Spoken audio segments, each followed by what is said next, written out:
Aku merawatnya hingga sembuh total dari sakit.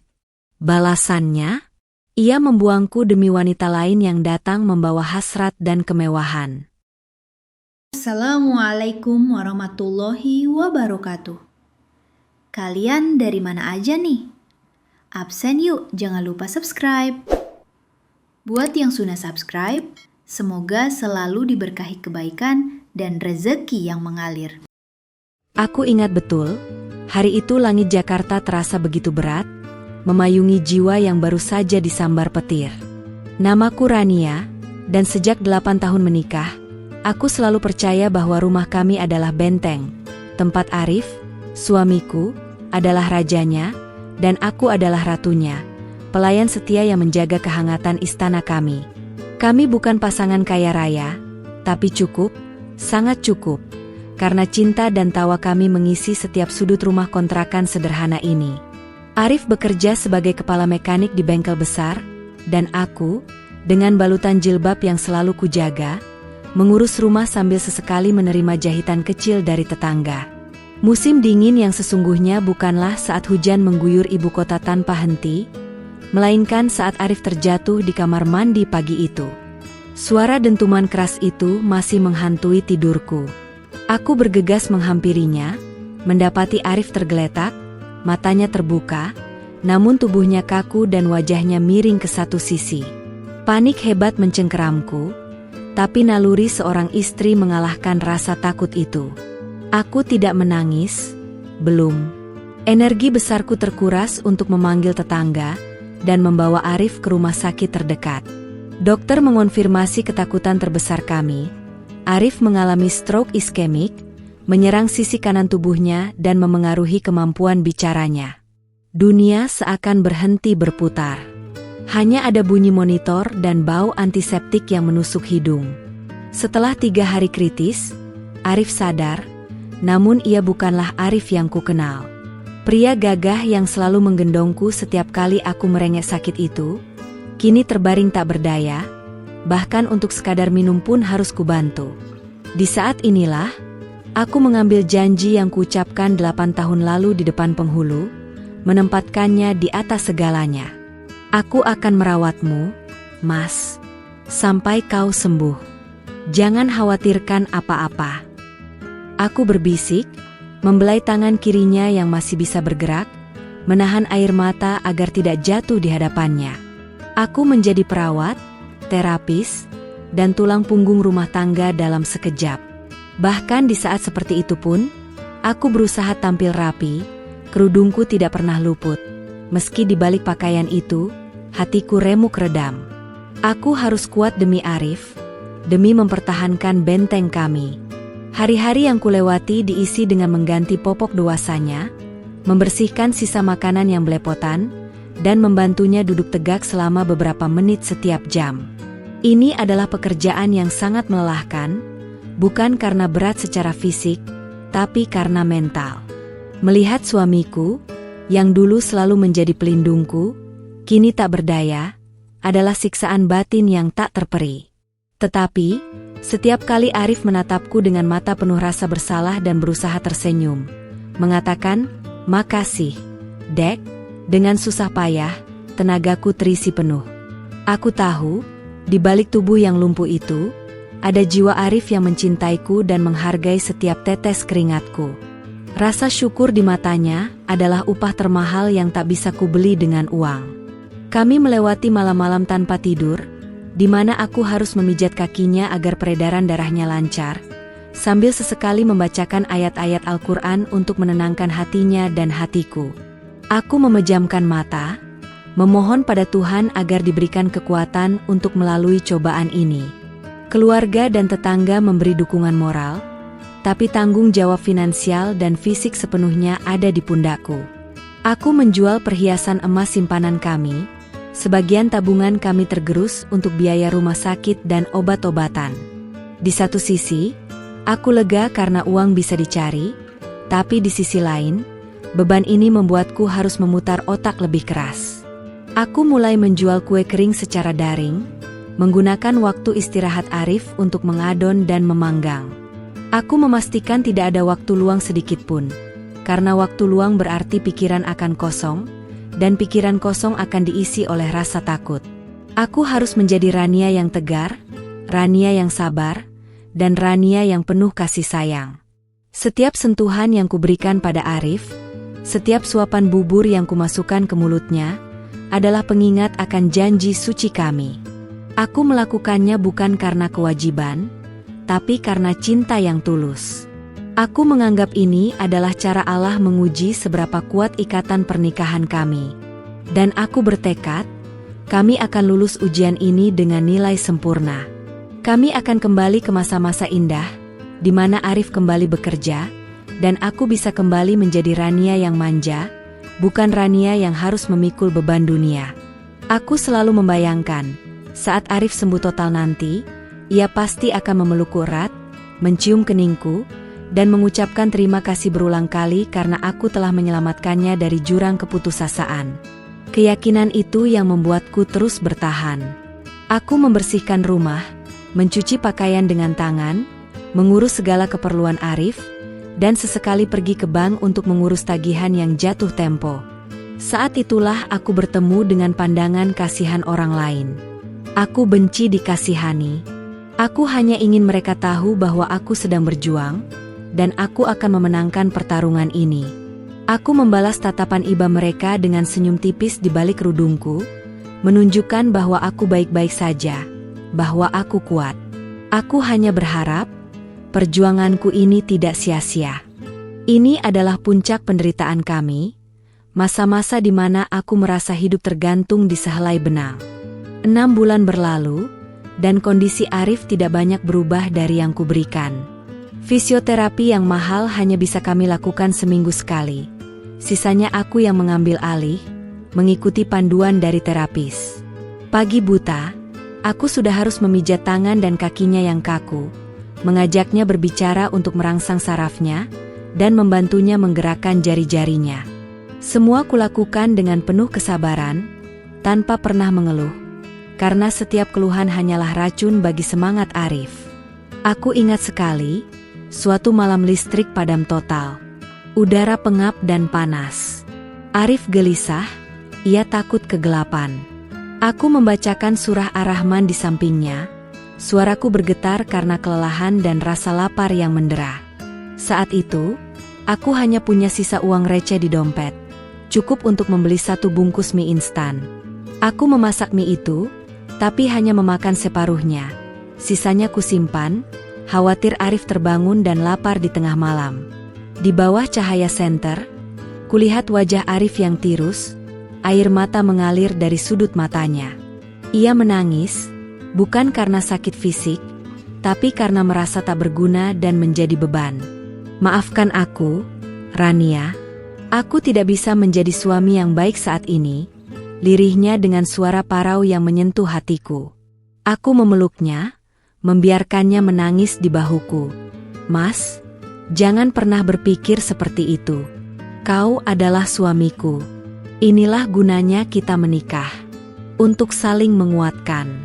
Aku tidak butuh apa-apa, Mas, asalkan kau kembali sehat. Arif membalas pelukanku dengan tangan kirinya yang sehat, mencengkeram erat bahu bajuku. Aku bersumpah, Rania, begitu aku sembuh, aku akan mengganti semua air mata dan keringatmu. Kau akan menjadi ratu yang sesungguhnya. Aku janji, aku akan melayanimu seumur hidupku. Janjinya itu, yang diucapkan di tengah malam sunyi dengan kesungguhan hati seorang pria yang terpuruk, menjadi mantra bagiku. Janji itu kupahat dalam hati, memberiku kekuatan untuk menghadapi hari esok yang berat. Di luar rumah, tetangga mulai bergosip.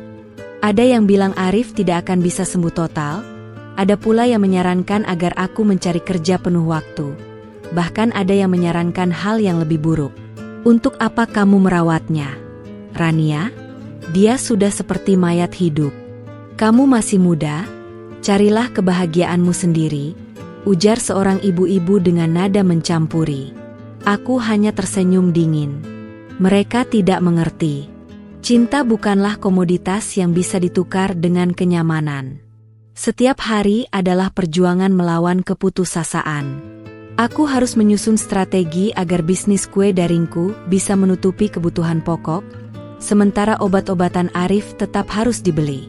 Aku seringkali tidur hanya 3 jam, terbangun oleh suara rintihan Arif yang kesakitan, atau karena aku harus membalikkan badannya agar tidak terjadi luka tekan.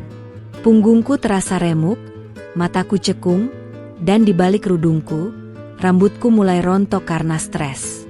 Namun, aku tidak pernah menunjukkan kelemahan itu di hadapan Arif. Aku selalu datang ke kamarnya dengan senyum di bibir, suara yang ceria, dan sentuhan yang lembut. Aku menceritakan hal-hal lucu yang kualami di pasar, atau kabar terbaru dari sinetron kesukaannya. Aku berbohong tentang kondisi keuangan kami, mengatakan bahwa semuanya terkendali. Aku berbohong demi menjaga semangat hidupnya. Aku tahu, jika ia tahu betapa sulitnya kami, ia mungkin akan menyerah. Dan menyerah adalah hal terakhir yang kubolehkan. Tantangan terbesar bukanlah kelelahan fisik, melainkan kesendirian emosional. Aku tidak bisa berbagi beban ini dengan siapapun. Ibuku tinggal di luar kota, dan aku tidak ingin membebani pikirannya. Sahabat-sahabatku hanya bisa mendengarkan, tapi tidak bisa merasakan. Aku hanya punya Tuhan dan kesabaran yang kuanut. Di tengah malam, setelah memastikan Arif terlelap, aku salat tahajud, membiarkan air mata membasahi sajadah, mengeluarkan semua ketakutan, kekhawatiran, dan rasa sakit yang kupendam seharian. Ya Allah, kuatkan hamba.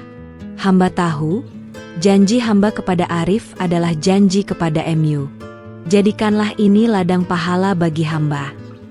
Setelah salat, aku merasa seperti kembali terlahir, siap menghadapi pertempuran berikutnya. Aku menatap foto pernikahan kami di atas nakas, melihat wajah Arif yang penuh percaya diri dan wajahku yang berseri. Aku merindukan sentuhannya, aku merindukan suaranya yang tegas, aku merindukan pelukan hangatnya. Aku merindukan saat-saat di mana aku hanya perlu menjadi seorang istri, bukan seorang perawat. Tapi aku tahu, untuk mendapatkan semua itu kembali, aku harus melalui proses yang panjang dan menyakitkan ini. Aku mengambil handuk kecil, membasahinya, dan mengelap kening Arif. Ia tidur pulas, damai. Aku berdoa, semoga mimpi indahlah yang menyambutnya, bukan mimpi buruk tentang ketidakberdayaan. Aku kembali duduk di kursi kecil di samping ranjang, membiarkan diriku terlelap sambil bersandar. Posisiku tidak nyaman, tapi setidaknya aku berada dekat dengannya, siap siaga jika ia membutuhkan sesuatu. Aku tahu, kami sudah berada di ujung tanduk. Tapi selama kami berdua berpegangan pada harapan, kami tidak akan pernah jatuh.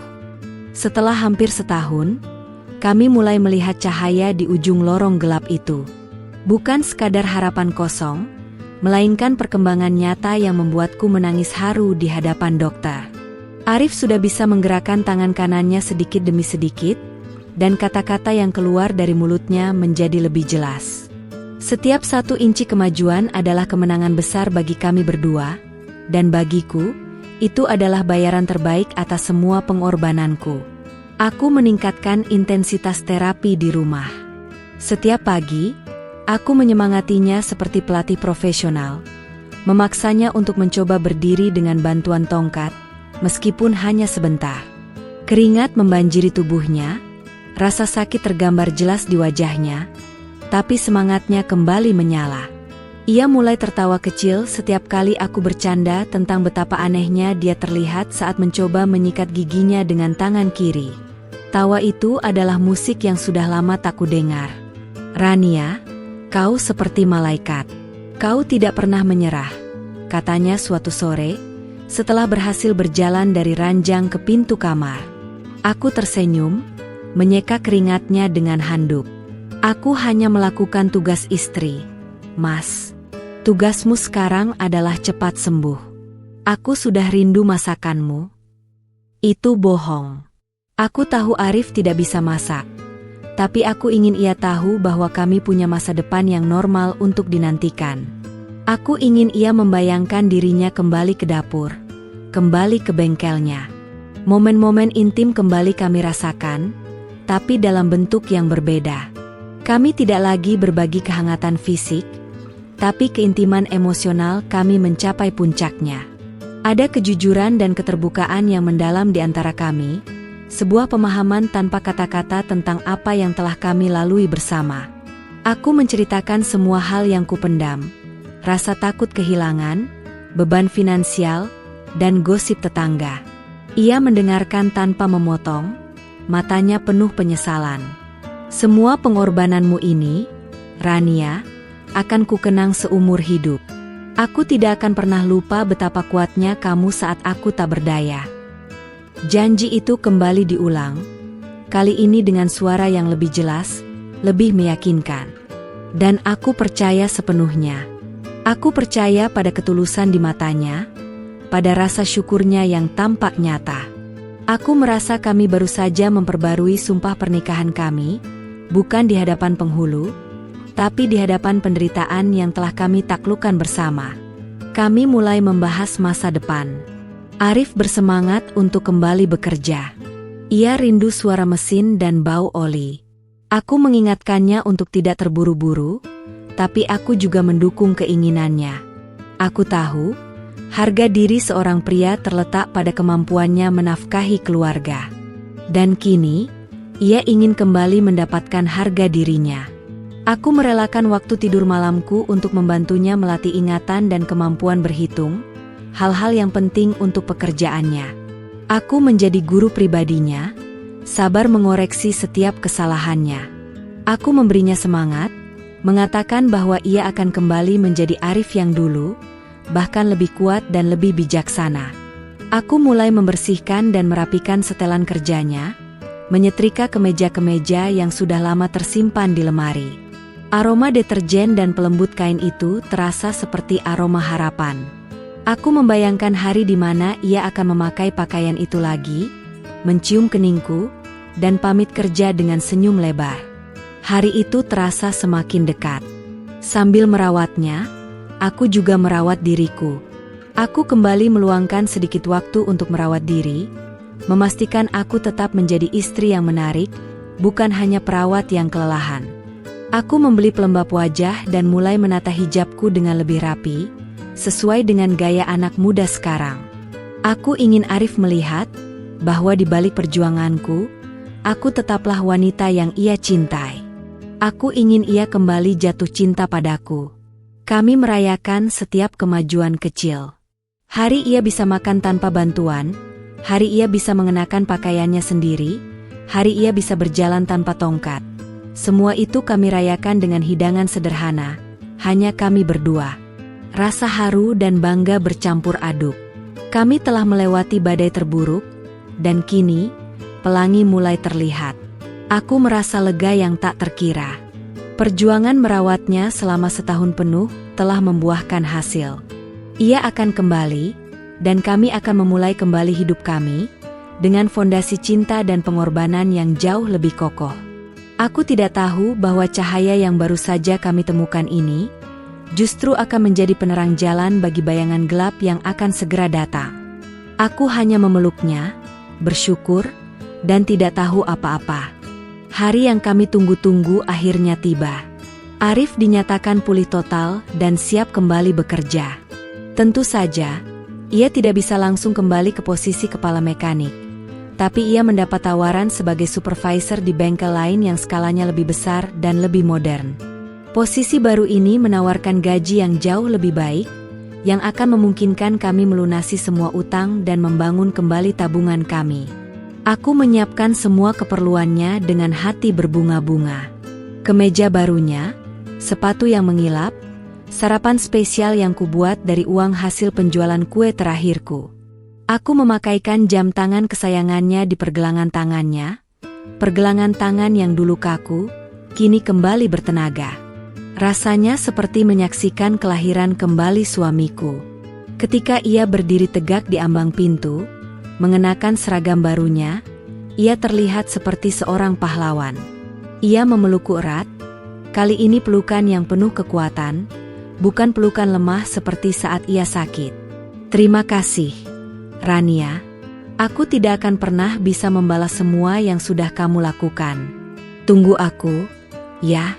Aku akan membuatmu bahagia, bisiknya di telingaku. Janji itu kembali diulang, dan aku menerimanya dengan air mata bahagia. Namun, kebahagiaan itu berangsur-angsur digantikan oleh kelelahan dan keheningan. Pekerjaan baru Arif ternyata sangat menyita waktu dan energinya. Ia seringkali pulang larut malam, jauh di atas jam kerja normal. Ia pulang dalam keadaan lelah, hanya menyisakan energi untuk mandi dan langsung tidur. Obrolan kami berkurang drastis. Dulu, saat ia sakit, kami berbicara sepanjang waktu, berbagi setiap detail kecil. Sekarang, ia hanya menjawab pertanyaanku dengan singkat, capek, atau banyak kerjaan. Aku berusaha memahami. Tentu saja, ia sedang membangun karirnya kembali. Ia harus menunjukkan kepada bos barunya bahwa ia bisa diandalkan, bahwa stroke yang pernah dialaminya tidak lagi menjadi penghalang. Aku tetap melayaninya dengan baik. Aku menyiapkan makanan hangat yang bisa langsung ia santap, memijat kakinya sebelum tidur, dan memastikan pakaian kerjanya selalu rapi di pagi hari. Aku tetap menjalankan peranku. Meski kini aku merasa seperti hidup sendiri dalam pernikahan.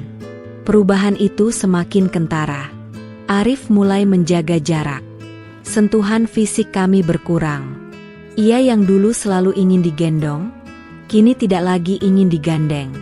Bahkan ciuman di kening sebelum tidur terasa seperti formalitas yang terpaksa. Aku mulai merindukan Arif yang sakit. Arif yang sakit adalah Arif yang rentan dan bergantung padaku, Arif yang membutuhkan sentuhanku. Arif yang sehat ini adalah orang asing yang sibuk. Suatu malam, ia mengkritik masakanku. Kenapa masakanmu akhir-akhir ini terasa hambar? Rania, di kantor tadi aku makan siang masakan Padang, rasanya jauh lebih enak. Mungkin kamu harus mencoba resep-resep baru. Kritik itu terasa tajam. Menusukku yang sudah berjuang keras di dapur setelah seharian mengurus rumah. Selama ia sakit, ia makan apapun yang kubuat dengan penuh rasa syukur. Kini, ia membandingkan masakanku dengan masakan restoran. Hati kecilku mulai berbisik, beginilah cara dia membalasmu. Tapi aku buru-buru menepis pikiran buruk itu. Aku menyalahkan diriku sendiri. Mungkin aku terlalu santai. Mungkin aku harus lebih menarik. Aku mulai mencoba berbagai resep, mencoba mengikuti tren kecantikan, mencoba menjadi istri yang lebih baik, sesuai standar yang tidak pernah ia sebutkan. Aku juga memperhatikan, ia mulai sangat protektif terhadap ponselnya. Ponselnya yang dulu tergeletak bebas di mana saja, kini selalu ada di sakunya atau di bawah bantalnya, terkunci dengan kata sandi baru. Ia akan panik jika aku tak sengaja menyentuh ponselnya saat membantunya merapikan meja. Ketika ada notifikasi masuk, ia segera mengambil ponselnya, mematikan layar, dan meletakkannya kembali tanpa pernah memberitahuku siapa yang menghubunginya. Aku mulai merasa ada yang salah, namun aku takut untuk bertanya. Aku takut pertanyaanku akan merusak keharmonisan semu yang baru saja kami bangun kembali. Aku takut kehilangan dirinya lagi, kehilangan dirinya yang sudah pulih total. Aku memilih untuk diam dan mengamati, berharap semua hanyalah paranoiaku karena kelelahan. Tapi keheningan di rumah ini terasa semakin berat, semakin menyesakan. Bukan hanya kritikan soal masakan, kini kritikan itu merembet ke segala aspek. Arif mulai mengomentari hijabku yang menurutnya terlalu kuno dan tidak modis dibandingkan wanita-wanita di kantor. Ia juga mengeluhkan kerapian rumah, padahal aku sudah berusaha sekuat tenaga. Ran, coba deh kamu lihat teman-teman di kantor. Mereka semua pakai hijab yang lebih modern, yang elegan. Kamu ini seperti ibu-ibu pengajian di kampung saja. Aku kan supervisor sekarang. Ran, ujarnya suatu pagi, sambil menatapku dengan pandangan meremehkan. Ucapannya itu serasa merobek harga diriku sebagai seorang muslimah dan seorang istri. Aku memilih hijab dan pakaian yang sopan, yang menutupi aurat sesuai syariat. Selama ia sakit, ia tak pernah mempermasalahkan penampilanku yang sederhana. Justru, ia sering memuji kesederhanaanku. Aku berusaha menahan air mata yang mendesak keluar, menarik napas dalam-dalam, dan menjawab dengan suara tenang. Mas, ini adalah caraku berpakaian. Ini sudah sesuai dengan yang kuyakini.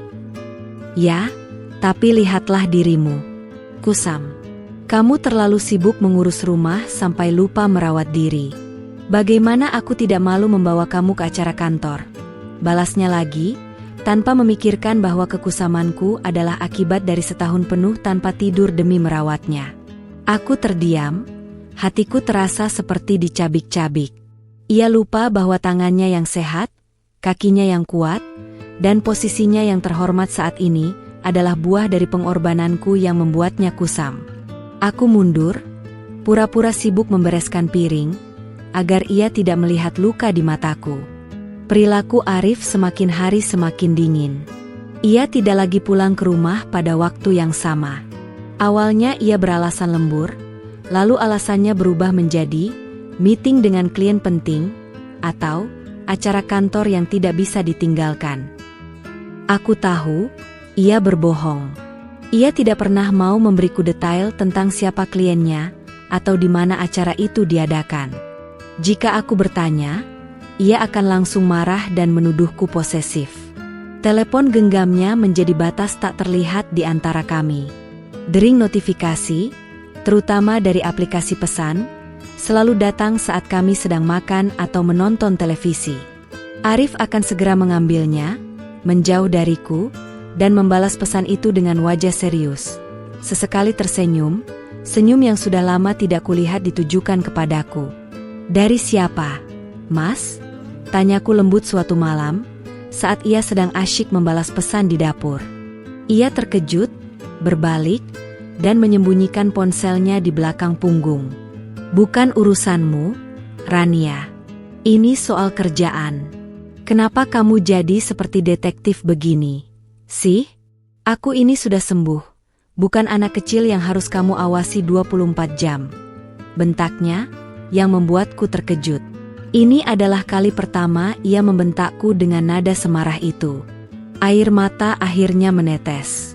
Aku sadar, perubahannya ini bukanlah karena stres pekerjaan, tapi karena ada angin baru yang berembus ke dalam hatinya. Aku mencoba untuk bersabar, mengingatkan diriku bahwa iblis suka mengganggu rumah tangga yang mulai tenang. Aku berpuasa sunnah, memperbanyak ibadah, dan berdoa agar hati suamiku dilindungi dari godaan. Aku bahkan memasak hidangan favoritnya, mencoba menciptakan kembali kehangatan di antara kami. Tapi semua itu sia-sia. Arif makan dengan cepat, matanya terpaku pada ponselnya, dan ia langsung beranjak ke kamar. Suatu sore, aku menemukan sesuatu yang membuat jantungku mencelos. Aku sedang mencuci pakaian kerjanya yang baru, dan dari saku celana kerjanya, jatuhlah selembar struk. Itu adalah struk pembelian kopi dari sebuah kafe mahal di pusat kota, tertanggal hari kemarin. Yang membuatku terkejut, struk itu mencantumkan 2 gelas kopi premium, dan di bawahnya terdapat tulisan tangan kecil, "Untuk Kirana, semangat ya." Kirana. Nama itu seperti belati yang menghujam ulu hatiku. Aku tidak tahu siapa Kirana, tapi tulisan tangan Arif yang genit itu sudah cukup menjadi bukti bahwa ia menghabiskan waktu dengan seorang wanita bernama Kirana, membelikannya kopi premium, dan memberinya semangat, sementara aku, istrinya, hanya bisa berharap ia pulang lebih awal. Aku memeluk struk itu, tangisku pecah. Inikah balasan atas semua malam tanpa tidurku?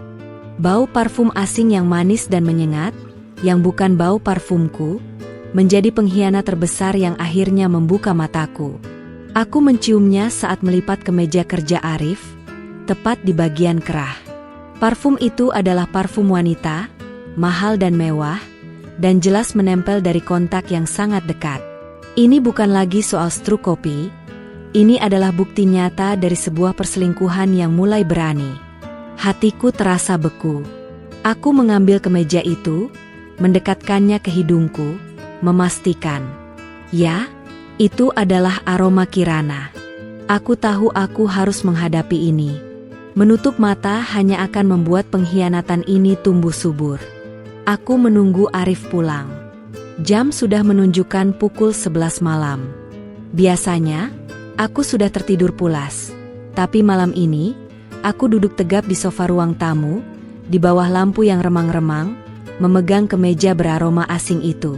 Arif masuk dengan wajah lelah yang dibuat-buat. Ia terkejut melihatku masih terjaga. "Rania, kenapa belum tidur? Kamu sakit?" tanyanya, tapi nadanya terdengar seperti sebuah tuduhan, bukan kekhawatiran. Ia berusaha melewatiku, tapi aku berdiri, menghalangi jalannya. "Aku tunggu kamu, Mas.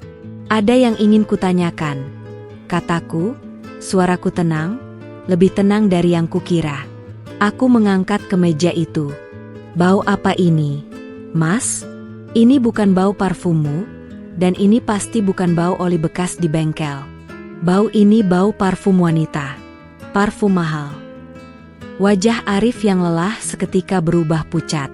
Ia menatapku dengan tatapan kosong, mencoba mencari alasan. "Jangan mengada-ada, Rania. Itu mungkin dari rekan kerjaku. Dia duduk di sebelahku saat meeting. Kamu ini terlalu berlebihan," sergahnya, mencoba merebut kemeja itu, tapi aku menjauhkannya.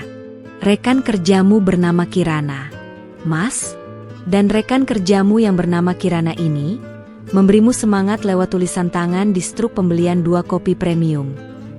Aku melemparkan struk kopi yang sudah lusuh itu ke wajahnya. Arif terdiam. Ia tidak bisa lagi berbohong.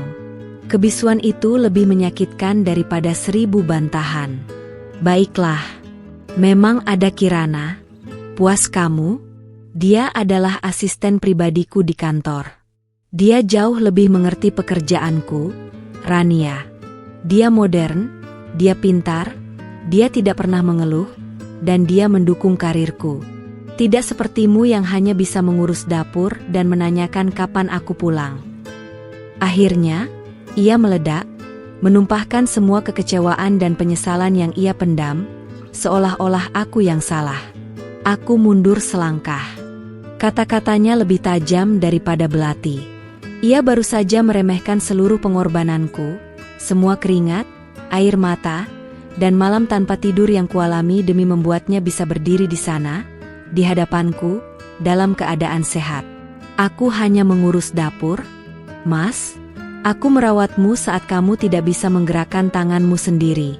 Aku membersihkan kotoranmu, aku menjual perhiasanku, aku yang menjadi tulang punggung rumah ini. Di mana janjimu, Mas? Janji yang kau ucapkan saat kau terbaring tak berdaya, bahwa kau akan melayaniku seumur hidupmu." Air mata yang kutahan sejak tadi akhirnya meluncur deras, membasahi pipi. Arif justru semakin marah. "Itu dulu, Rania. Dulu aku sakit, aku tidak punya pilihan. Sekarang aku sudah sembuh, aku pantas mendapatkan yang lebih baik. Aku pantas mendapatkan wanita yang bisa mendampingiku di levelku sekarang. Kamu tahu, Kirana tidak pakai hijab. Dia bebas. Dia bisa bergaul dengan klien penting, dia tidak malu-maluin." Kata-katanya sungguh keterlaluan. Ia menggunakan rasa sakitnya di masa lalu sebagai alasan untuk membuangku, seolah-olah semua yang kulakukan adalah sebuah transaksi yang kini ia batalkan karena menemukan penawaran yang lebih baik. "Jadi, merawatmu adalah sebuah kesalahan, Mas?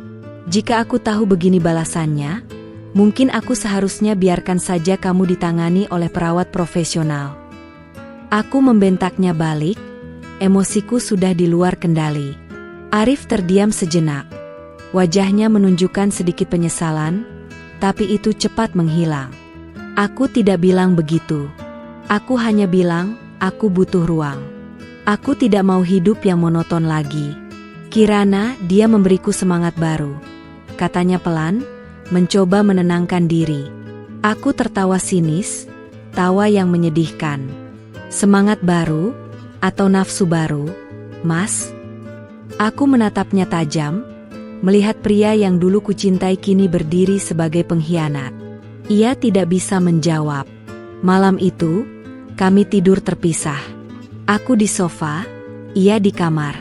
Tapi aku tahu, kebersamaan kami telah berakhir, bukan karena penyakit, melainkan karena keegoisannya. Setelah malam konfrontasi di mana aku mengetahui tentang Kirana, aku tidak lagi menangis. Hatiku terasa beku, diselimuti amarah dan tekad untuk mendapatkan kepastian. Aku tidak bisa lagi menutup mata. Aku harus membuktikan semua tuduhan dan mengakhiri penderitaan ini. Aku memutuskan untuk melakukan apa yang tidak pernah ingin kulakukan, membuntutinya. Aku mengambil cuti dari pekerjaan jahitku, mengenakan gamis hitam yang longgar, dan menata hijabku sedemikian rupa agar wajahku tidak terlalu kentara. Aku menunggu di luar kantornya, sebuah gedung pencakar langit mewah yang jauh berbeda dari bengkel tempat kami dulu memulai. Aku merasa asing, seperti datang dari dunia yang berbeda. Pukul 5 sore, Arif keluar. Ia terlihat rapi, segar, dan yang paling menyakitkan, ia tersenyum lebar. Senyum yang sudah setahun lebih tak kulihat, senyum yang seharusnya ia berikan padaku, istrinya yang merawatnya hingga pulih. Ia tidak sendiri. Di sampingnya, berjalan seorang wanita cantik, berambut panjang terurai, mengenakan pakaian kantor yang sangat modis. Dia adalah Kirana. Mereka berjalan beriringan, tertawa, dan sesekali Kirana menyentuh lengan Arif dengan genit. Aku mengikuti mereka dengan taksi, jarak yang cukup jauh agar tidak terlihat. Mereka berhenti di sebuah kafe outdoor yang chic, tempat yang selalu kulihat di majalah-majalah mahal.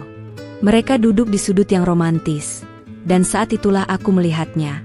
Arif memegang tangan Kirana di atas meja, mengusapnya dengan lembut, persis seperti yang dulu ia lakukan padaku saat ia sakit. Jiwaku terasa hancur berkeping-keping. Itu adalah pembalasan yang paling kejam. Aku berjalan masuk ke kafe itu, tubuhku gemetar, tapi hatiku dipenuhi amarah yang dingin. Aku mendekati meja mereka. Ketika aku berdiri tepat di samping Arif, ia terlalu asyik dengan Kirana sehingga tidak menyadariku. Kirana yang pertama kali mendongak. Wajahnya yang cantik seketika berubah kaget. Matanya membesar melihatku, wanita berhijab yang berdiri seperti bayangan gelap. Arif, panggil Kirana pelan, sambil menarik tangannya dari genggaman Arif. Arif mendongak, dan ekspresi di wajahnya adalah campuran antara rasa malu, marah, dan terkejut yang luar biasa. "Rania, apa yang kamu lakukan di sini?" bentaknya, seolah aku yang telah melakukan kesalahan fatal. Aku menatap Kirana, lalu kembali menatap suamiku.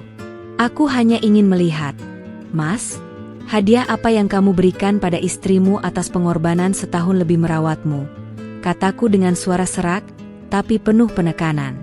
Dan ternyata, hadiahnya adalah ini.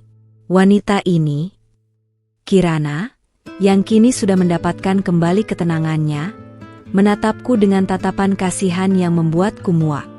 "Maaf, Mbak. Saya tidak tahu kalau Mas Arif sudah menikah," ujarnya dengan suara sok manis. Kebohongan yang nyata, karena aku tahu Arif sudah mengenalkannya sebagai istri yang kuno itu. "Jangan berbohong, Kirana. Aku tahu kamu tahu siapa aku. Mas Arif sudah menceritakan semuanya, bukan?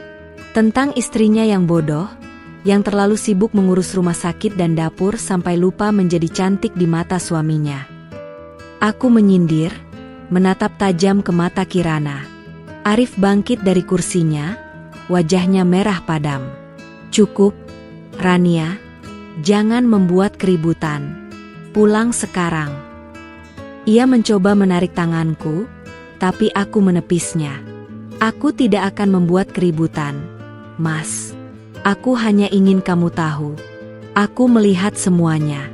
Aku melihat bagaimana kamu menggenggam tangannya, bagaimana kamu tersenyum padanya. Aku melihat bagaimana kamu membalas cinta dan baktiku dengan pengkhianatan yang menjijikan ini," kataku, suaraku mengeras, menarik perhatian beberapa pengunjung. Aku mengeluarkan cincin kawin kami dari jariku, cincin yang sudah pudar warnanya karena terlalu sering terkena air saat mencuci dan merawatnya. Aku meletakkannya di atas meja, tepat di samping gelas Kirana. Ambil kembali, Mas. Aku tidak butuh lagi janji dan sumpah palsumu. Aku sudah tahu siapa dirimu yang sebenarnya. Pria yang tak tahu terima kasih, yang menggunakan ketidakberdayanya untuk mendapatkan belas kasihan, dan saat sembuh, ia membuang orang yang menyelamatkannya. Aku berbalik dan pergi, tanpa menunggu tanggapannya. Aku meninggalkan mereka berdua di tengah kafe, meninggalkan semua rasa sakit di tempat itu. Aku berjalan dengan langkah cepat, membiarkan air mataku tumpah di dalam taksi. Perjalananku selama setahun telah berakhir. Dan aku kalah.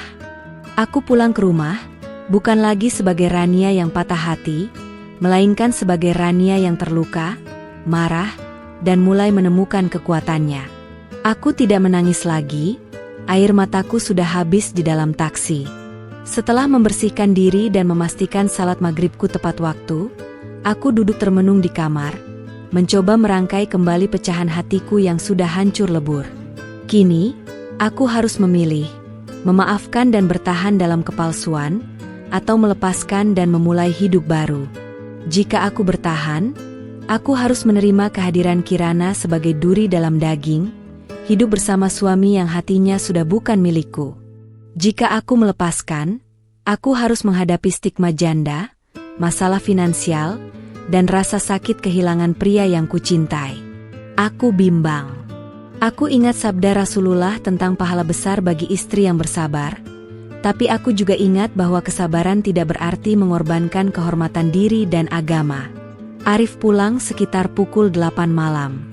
Ia masuk ke kamar dengan wajah dingin, tanpa mengucapkan sepatah kata pun. Ia melihat cincin kawin di atas meja, tapi tidak mengambilnya.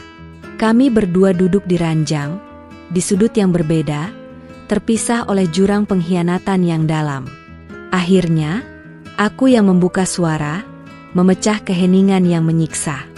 Aku melihatmu, Mas. Semuanya, kataku, mataku menatap lantai.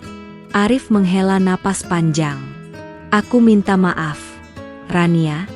Aku tahu aku salah. Tapi, aku tidak bisa lagi menahan diri. Aku butuh Kirana. Dia memberikan apa yang kamu tidak bisa berikan. Ucapnya, kalimat yang sama menyakitkannya seperti saat ia membentakku. Apa, Mas? Apa yang tidak bisa kuberikan? Kenyamanan? Kebebasan? Aku memberikanmu hidupmu kembali. Aku mempertaruhkan kesehatan fisik dan mentalku untukmu. Apa yang Kirana berikan yang lebih berharga dari itu? Tanyaku, kini menatap matanya, mencari sisa-sisa hati nuraninya. Semangat, Rania. Gairah. Aku merasa hidup lagi bersamanya. Kamu terlalu fokus pada kewajiban. Aku butuh partner, bukan perawat. Aku butuh wanita yang bisa mengerti ambisiku. Jawabnya, suaranya terdengar datar dan egois. Jawaban itu membuatku sadar.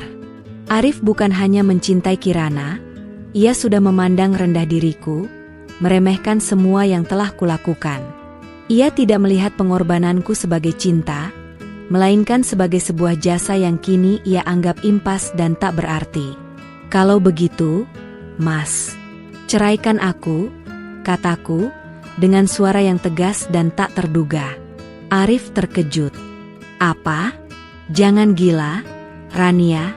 Aku tidak mau bercerai. Aku tidak mau reputasiku hancur. Aku hanya ingin kamu mengerti, aku butuh waktu dengan Kirana. Kamu tetaplah istriku, ibu dari anak-anak kita. Aku hanya butuh ruang. Ruang apa, Mas? Ruang untuk tidur dengan wanita lain? Aku ini istrimu yang sah, Mas. Aku bukan pajangan di rumah yang bisa kamu abaikan saat kamu bosan. Kamu ingin aku menerima perzinahanmu? Maaf, Mas. Agamaku melarang itu. Jika kamu ingin Kirana, kamu harus melepaskanku. Tidak ada yang namanya ruang, dalam rumah tangga yang dilandasi kecurangan. Arif mulai marah lagi. Ia berdiri, menggebrak meja nakas. Aku tidak akan menceraikanmu. Rumah ini milikku. Kamu tidak akan mendapatkan apa-apa. Kamu sudah merawatku, ya. Tapi aku sudah membayarnya dengan memberikanmu tempat tinggal dan nafkah selama ini. Mendengar kata-katanya, aku tahu, ia sudah benar-benar dirasuki keegoisan. Ia menggunakan dalih, rumah ini milikku, untuk memaksaku bertahan dalam pernikahan yang rusak ini, hanya agar ia tidak dicap sebagai suami durhaka dan kehilangan muka. Rumah ini milik kita, Mas. Kita membelinya dengan darah dan air mata. Aku tidak butuh hartamu, Mas. Aku hanya butuh harga diriku kembali. Tapi jika kamu tidak mau menceraikanku, aku akan menghubungi pengacara. Aku akan menuntut hakku, Mas. Dan aku akan pastikan semua orang tahu bagaimana kamu membalas kebaikanku. Ancaman itu membuatnya terdiam. Ia duduk kembali, tampak berpikir keras. Aku hanya ingin kamu kembali menjadi istri yang mendukungku, Rania. Yang mau mendengarkan, yang mau berubah. Ia mencoba memutarbalikkan fakta, menyalahkanku atas kegagalannya. Aku menggeleng. Aku sudah berubah, Mas. Aku berubah menjadi wanita kuat yang tidak lagi membutuhkan pria lemah sepertimu. Sekarang, aku yang memberimu pilihan. Lepaskan aku dengan baik-baik, atau aku akan berjuang sendirian untuk melepaskan diriku. Meskipun sudah menerima ultimatum yang jelas, Arif masih menolak menceraikanku. Ia berdalih karena anak kami, Asti, yang masih berusia 5 tahun dan membutuhkan kedua orang tuanya. Tentu saja, itu hanyalah alasan usang. Ia hanya ingin mempertahankan statusnya dan menghindari sorotan publik atas perselingkuhannya yang kotor. Situasi di rumah menjadi mencekam. Kami hidup di bawah atap yang sama, tapi kami adalah orang asing yang berbagi udara dingin. Aku fokus pada Asti, memastikan putri kecilku tidak merasakan ketegangan di antara kami. Aku juga menghubungi kakak laki-lakiku di luar kota, Andri, dan menceritakan semuanya. Andri, yang selama ini diam karena menghormati privasi rumah tanggaku, langsung marah besar dan berjanji akan datang ke Jakarta untuk memberiku dukungan penuh. Dan kemudian, Kirana mulai berani. Ia tidak lagi bersembunyi. Ponsel Arif berdering setiap saat dengan pesan dari Kirana. Ia bahkan mengirimkan foto-foto mereka sedang makan malam atau berlibur singkat keluar kota. Arif tidak lagi menyembunyikan ponselnya. Ia membalas pesan-pesan itu di depanku, seolah-olah ingin memamerkan bahwa aku tidak lagi berarti baginya, bahwa aku sudah tak lagi memiliki posisi di hatinya. Puncaknya terjadi pada suatu sore saat aku sedang mengajari Asti mewarnai di ruang tamu. Bel pintu berbunyi, nada yang familiar. Aku membuka pintu, dan di ambang pintu berdiri Kirana, mengenakan pakaian yang sangat terbuka, dengan tas tangan bermerek mahal di bahunya. Ia tersenyum, bukan senyum manis, tapi senyum kemenangan yang menyebalkan, seolah sudah merasa sebagai nyonya rumah yang sah. Halo, Mbak Rania. Saya Kirana. Saya datang untuk menjemput Mas Arif, katanya, nadanya terdengar santai, seolah ia adalah tamu yang sah dan aku hanyalah pembantu yang menjaga rumah. Aku terkejut, tapi aku cepat menguasai diri. Aku memeluk tubuhku yang terbungkus gamis longgar dan hijab lebar, menatapnya dari atas sampai bawah. Ia cantik, aku akui, tapi kecantikan itu terasa hampa, tanpa nurani. Mas Arif belum pulang. Dan maaf, Kirana, kamu tidak punya urusan di rumah ini. Rumah ini adalah rumah tangga yang sah, bukan terminal tunggu. Jawabku dingin, menjaga jarak. Kirana justru tertawa kecil, melipat tangannya di dada, menunjukkan gesture yang sangat meremehkan. Oh, ayolah, Mbak, jangan naif. Mas Arif sudah janji akan membereskan semua ini. Dia bosan dengan hidupnya yang sekarang, dan dia memilih saya. Kamu harus ikhlas, Mbak. Lagi pula, kamu kan sudah dapat pahala merawat dia. Sekarang giliran saya yang menikmati hasil sembuhnya. Kata-kata Kirana benar-benar kurang ajar dan menusuk. Ia menganggap pengorbananku sebagai tiketnya untuk masuk. Asti, yang mendengar keributan, berlari ke arahku. "Mama, siapa tante cantik ini?" Kirana berjongkok dan tersenyum pada Asti. "Tante ini teman baik papa. Sayang, sebentar lagi, tante akan sering kesini," ujarnya, mencoba mengambil hati Asti dengan senyum palsu. Aku segera menarik Asti ke belakangku. "Jangan pernah sentuh putriku. Dan jangan berani-berani menginjakkan kakimu di rumah ini lagi, Kirana. Aku tidak akan menyerahkan suamiku begitu saja padamu. Pergi sekarang." Aku membanting pintu, jantungku berdegup kencang karena marah. Kirana benar-benar berani, atau mungkin ia didorong oleh janji-janji palsu Arif. Aku yakin, Arif pasti berjanji akan menceraikanku demi dia. Aku tidak boleh membiarkan ini berlanjut. Sore harinya, Andri, kakakku, tiba. Aku menceritakan semua yang terjadi, tentang stroke Arif, pengorbananku, pengkhianatannya, hingga kedatangan Kirana yang kurang ajar. Andri sangat marah. Matanya memancarkan api kemarahan. "Kamu harus bercerai, Ran. Kamu terlalu berharga untuk diperlakukan seperti ini. Biar aku yang bicara pada Arif. Dia harus menceraikanmu dengan baik-baik, dan dia harus memberimu hak yang sepantasnya," kata Andri, matanya penuh perlindungan seorang kakak. Arif pulang, dan ia terkejut melihat Andri di ruang tamu, sudah duduk menunggu dengan wajah yang kaku. Perdebatan sengit terjadi. Andri menuntut agar Arif segera menceraikanku dan memberikan sebagian hartanya untuk menjamin masa depanku dan Asti. Arif menolak. Ia mengatakan, "Rania sudah dapat pahala. Aku tidak punya kewajiban untuk memberi lebih. Dia hanya istri yang merawat, bukan pendiri perusahaan."